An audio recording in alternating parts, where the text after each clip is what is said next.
ash. Look at all this ash.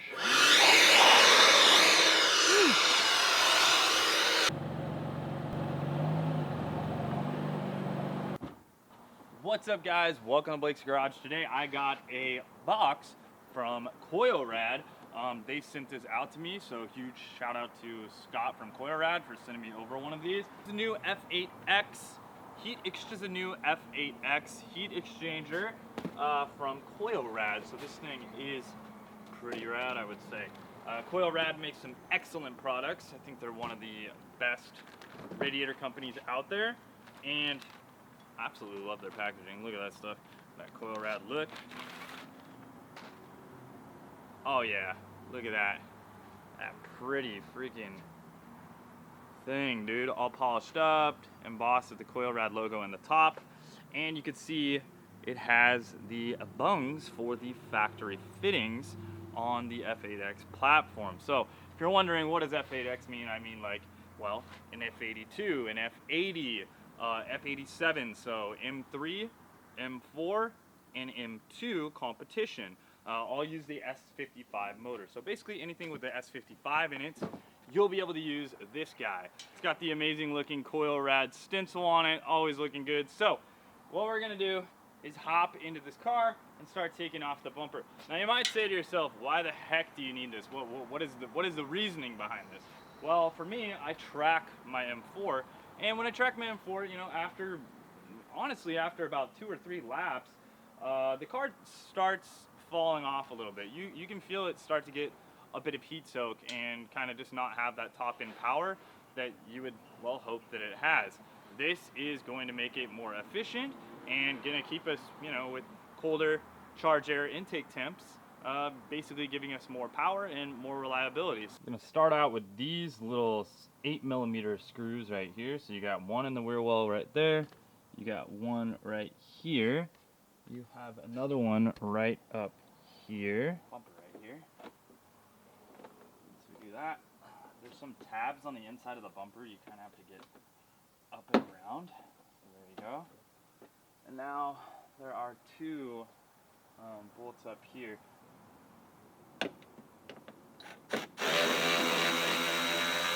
Okay, these are longer screws, FYI.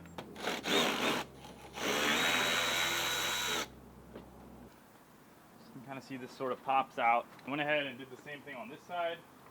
Now I'm going to pop the hood. Screws on the front here we got to remove, so pop this up. Alright. We got T25 Torx and we got T30 Torx. T30 Torx on the bigger guys on the front, and T25, it looks like just on the outer too. So we'll go ahead and remove all these.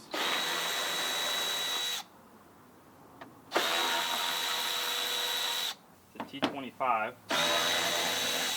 Alright guys, so I actually have this skid plate underneath my car, which I highly recommend you guys put on if you guys track your car or anything. If your car is lowered, even if it's not lowered. Alright, so I went ahead and took a bunch of those off, so now let's kind of see what we got going on. I think I'm pretty close. Probably have a couple extra things I'm not aware of. Just kind of look and see. I'm hoping I can take this off with the splitter. That was the goal anyways. Oh yeah. Put that down. Because I took the little tray thingies off too, down at the bottom. Alright, so probably a 2-person job would be better for this, but hey, whatever. I know everybody's like, 2 people. Besides doing this upgrade, like, one thing I've been wanting to do for a long time is clean out all the garbage. Like, look, nasty cigarette butts, like all sorts of trash in here. It's gross. One really cool thing though about F8x and, you know, M3 stuff, you know, like, M3's not much different. Yeah, it is. Difference here, you know, this has an M logo here, you know, this whole thing is M, this whole cross brace is M. Like, there are so many differences on this car. It's just crazy. You know, look at this, we got some rubber from the track. So yeah, anyways, what we're gonna do, I'll clean that up real quick, then we're gonna try to start taking off the crash bar and just keep digging in there a little deeper.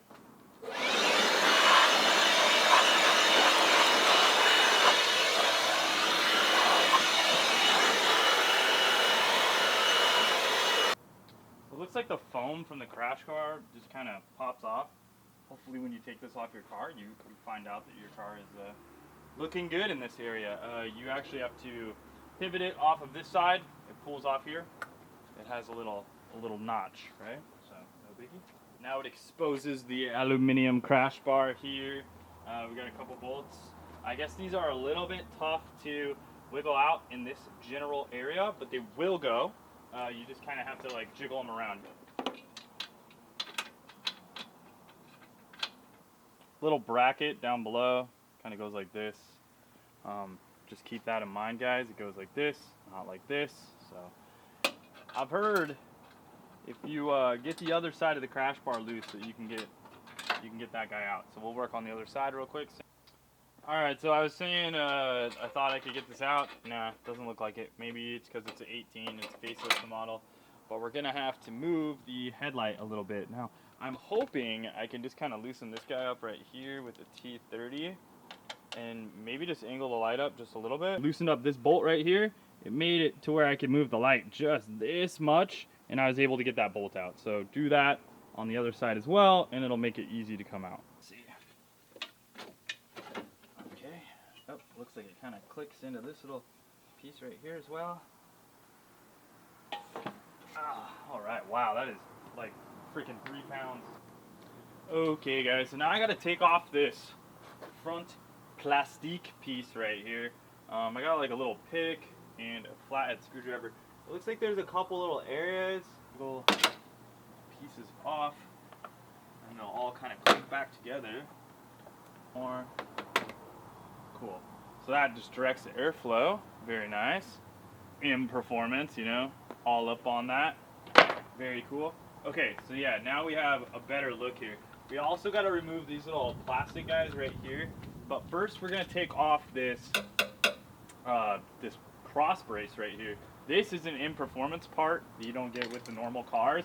This strengthens the chassis, just like all of this stuff. That's why these things have so much front end grip, so much mechanical grip. It's just, oh, absolutely love it. But yeah, let's go ahead and pop that off. Looks like a couple Torx bolts, and we'll get it out of there.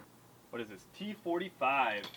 T45. New right angle impact. Bust this stuff off in like freaking 2 seconds. That was thread locked on there, FYI. Let's go ahead and bust these T45s off right here. Alrighty. Dude, I absolutely love this new right angle impact. It's so sick. Look at that. Like nothing.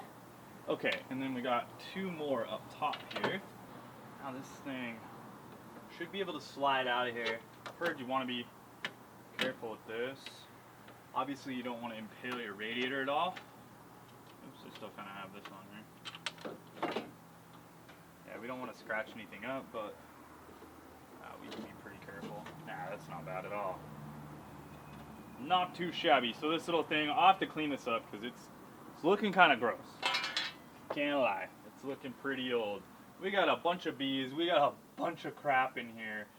Oh man, it looks not the greatest anymore. On the heat exchanger, you can see the core of this is very skinny compared to the Koyorad. So we got this little guy right here that you basically pull down with a pick. We're gonna pull down on that, and then boom, a bunch of coolant's gonna drain out. Same with the hose down here. Now I gotta kind of finagle this out. I guess it's just, I can't really see what that's connected to, but I know that just kind of slides out. So I'm gonna take a peek at that, and then we also got to get this side out of here. It doesn't look too difficult. Okay, it clicks right over on this, and then I'm sure it clicks somewhere back behind there. So just kind of going through here with like, honestly, like a pick, just getting all of the old crap out of my radiator. Probably my, this is the, I think this is the air conditioning condenser in the front here. I think the radiator is behind that, and then this is the charge air cooler right there. Maybe this one is the radiator, I can't tell. I don't know. It's hard to tell. But anyways, yeah, kind of getting that out of there. So I'm gonna go ahead and vacuum this all up with me handy dandy Milwaukee backpack vac. I absolutely love this thing. It's so nice not having to have a cord. Oh yeah. Oh yeah. Now, I was talking about undoing the thing down below, but honestly, I might just undo it right here. It's gonna make a mess either way. So, I don't know. So I won't have to take off my skid plate if I do that, I think. And it's gonna drip down on this, but I mean, whatever. It's probably gonna make a mess on the ground anyways, so I think I'm probably gonna do that. So I'll just clean the rest of this up. 3, 2, 1, I'm gonna make a mess basically. There is a little area you hook onto these, and you put a pick in. Literally, you just pull up on the little piece. Well, these are O-ringed on, right? As soon as I pull this off, we're gonna make a coolant mess, but that's okay. Either one way or another. Pry this off just a little bit.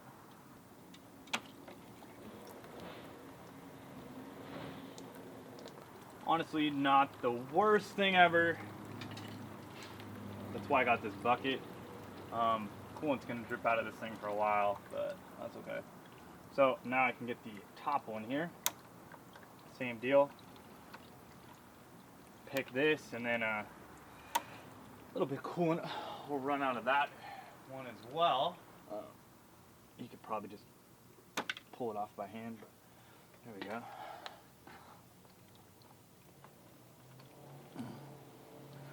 Alright, not too shabby there for that one. Check out the size comparison here.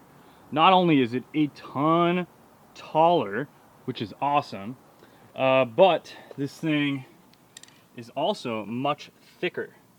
See the thickness of that compared to the thickness of this. So wow, this is gonna be an amazing upgrade. So something that you can do with this as well, I'm gonna try to do, I don't know what kind of funnel I got, but it is a good idea to try to pre-fill this up. Just makes it a little bit easier to like put a funnel in here and pre-fill it with coolant, and then we'll kind of try to throw it in the car. That is a pretty substantial size difference right there. Look at this. That is ridiculous. So awesome. I can't wait to throw this in. Let's go ahead and try to get it in the freaking car, huh? Oh yeah. Okay. Pretty straightforward here.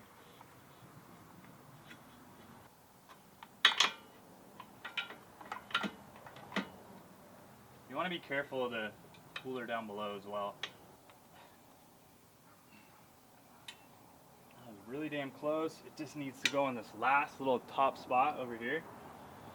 It took a little bit of work, but I had to use a screwdriver right in this little area and kind of pry up on that little tab right there.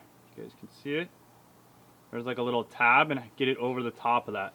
So the way I actually put this in was this side first, then I kind of moved it, slid it into these over here, and real quick I just click these on. There's a little line, and then they just, bam, they just click right on. So this looks absolutely amazing. I am stoked on the way that thing looks. The thing I'm gonna do is I have all that coolant right there. I gotta get rid of that, but now I gotta fill up the coolant as well. So we gotta do the process in the car. Here is the coolant tank for this. These plastic pieces again. This just kind of slides up in here. And what this does is it just seals off this ducting area. That way you have a nice good sealed location for the radiator to, you know, have the air go through so you don't have any wasted air, basically. Okay, this thing is how they install. I know it's like a big fad for people to paint these cross members, so I guess if you want to be a dork and paint this a different color, you can. I think it looks absolutely horrible. I feel like it's something that people with non-M cars do, to be like, hey, look at me, I have something cool, but yeah, I think it looks trashy, honestly. Not styling. It's just like putting M stripes on your grill. It's like garbage. Some of those mods are cool before you get an M car, and then you realize, wow, that's pretty tacky. Some clean mods are a lot classier, in my opinion. So it's just one of those ones that's kind of tacky in my opinion. But hey, if you wanted to do it right now, I guess you could. Ooh, the Koyorad looks so good. We need to bleed the coolant system. Just about 1 full liter into the car of coolant. And now I'm gonna go ahead and put this stuff back. So I put these plastic pieces back before I put this bracket back. Now I do need to torque this down. So I'm gonna go with the good and tight. Good and tight method. I don't know. Not too worried about torque specs on it. So now this little front piece can re-clip back in. So we want to kind of put this stab into its locations. There's 3 locations on each side. Maybe a good time to clean this up as well. Yours is a little bit dirty. This little area has those little tabs I'm talking about. You'll kind of hear them click. So what's really cool is we notice we still have that Koyorad logo peeking through, so that was really cool that they did that. I recommend to clean this up if yours is looking kind of grimy or whatever. Now we are going to move on to the crash bar, and then once we get the crash bar back on, we can get the bumper going. Remember, on the crash bar, the right hand side of the car is going to have the tow hook spot. If you want a little cheater trick to remember how this went, well, this went on the inside, but you can look under the crash bar and you will see where the indentation in the aluminum is of how that was hooked up priorly. If you remember, we went ahead and took this one out of there. We popped that out so that we could get the light to move just ever so slightly. There we go. Perfect. These were all 13 millimeters on this side.